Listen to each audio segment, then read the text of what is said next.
The song of birds for mirth. One is nearer to God's heart in garden than anywhere else on the earth. How many of us would like to be nearer to God's heart? How many of us would like to be a gardener? In fact, we all are a gardener, in one way or the other. Yes, friend, for the next 5 to 7 minutes, I am going to talk about what are the types of gardener and what type of gardener we should be. The topic of my speech is the secret garden. There are gardeners who give their plants only basic supplements like sunlight and water. They don't prune their plants and till their soil frequently.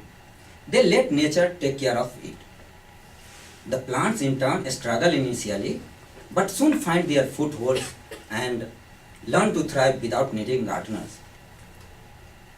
Such plants grow with minimal nursing, but without any shape and direction. If there are any leaves lying all over the garden, gardener may or may not take care of it. They let such leaves rot and that becomes manure. Such type of plants can grow in any environment, but they seldom respect their environments and gardener because they are busy with devising survival strategy. They are so self-absorbed. A wild beauty pervades such garden. There are gardeners who spend ample time in their garden every day. They give their plants copious water, superior manure, sometimes imported, and a lot of care. They pare down the plants at every chance. A little here, some more there, at the side, over the top. They till soil very frequently. They keep the plants truncated so that they are manageable. Hence, such garden never come around to give any shade to the gardener even after years of nursery. Such may become puny and start withering at the first lack of manure and pesticides they are used to. Such plants seldom survive in any environment other than their own. They become completely dependent on the gardener. The gardener presence is so obvious in such garden. Then there are the gardener whose plants are allowed to grow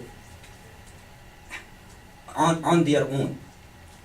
They are pruned only any deviated buds come out.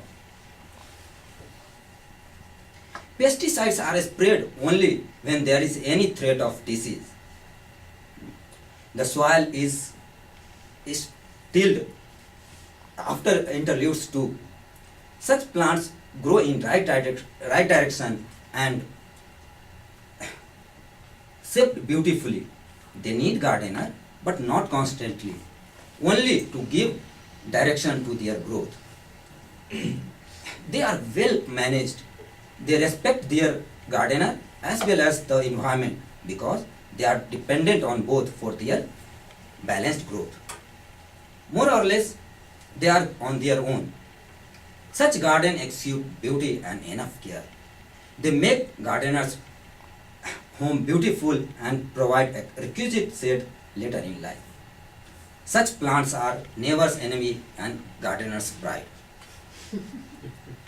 I have never believed that our children can be shaped to globes of clay. That sounds one-time job. We can't keep molding a clay forever. It will be dry up sometime and we'll have to bake sooner or later. I believe that children are like plants and we are like gardeners. So let them not to grow loose and grow wild. In case they don't need us, they don't care their surroundings, they have no shape and direction in life, and grow wild with lying leaves all over in our garden. Let us also not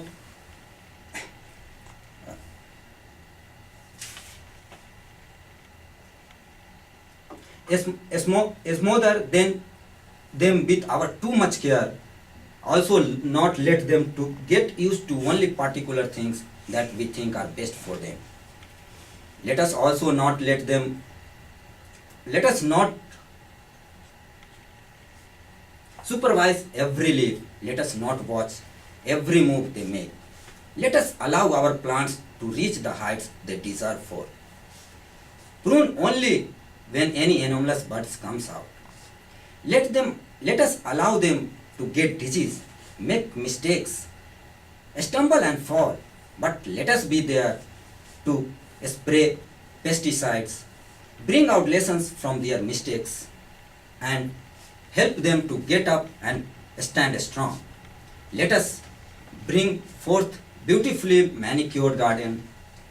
That are the things of beauty with trees, whose shade we can relish during sunset of our life.